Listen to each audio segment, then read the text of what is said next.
அதிமுக ஆட்சியில் அத்தியாவசிய பொருட்களின் விலை கடுமையாக உயர்ந்துவிட்டதாக திமுக பொருளாளர் மு.க.ஸ்டாலின் குற்றம் சாட்டியிருக்கிறார். சிதம்பரம் தொகுதியில் விடுதலை சிறுத்தைகள் கட்சியின் தலைவரும் திமுக கூட்டணி வேட்பாளருமான திருமாவளவனை ஆதரித்து பரப்புரை செய்தவர், ஆட்சியில் இருந்தாலும் இல்லாவிட்டாலும் திமுகவினர் மக்களோடு மக்களாக இருப்பதாகவும், ஆனால் தேர்தல் நேரத்தில் மட்டுமே அதிமுகவினர் பொதுமக்களை சந்திக்க வருவதாகவும் குற்றம் சாட்டினார்.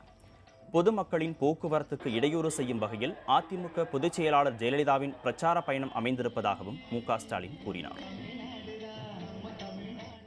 அரசு பொது மருத்துவமனையில் செய்து கொடுக்கப்பட்ட புதிய வசதிகள் மற்றும் கட்டப்பட்ட கட்டிடங்கள், புறநோயாளுடைய பகுதி கட்டடம், அறுவை சிகிச்சை பகுதி கட்டடம், குழந்தைகள் பகுதி கட்டடம், 100 படுக்கைகள் கொண்ட குழந்தைகள் பகுதி மற்றும் மகப்பேறு வார்டு, அறுவை அடக்கம் சுற்றுச்சுவர், கூடுதல் கழிப்பறை கட்டடம், இப்படி பல கட்டிடங்களை அந்த மருத்துவமனையை பொறுத்தவரையில் அமைத்து தந்திருக்கிறோம்.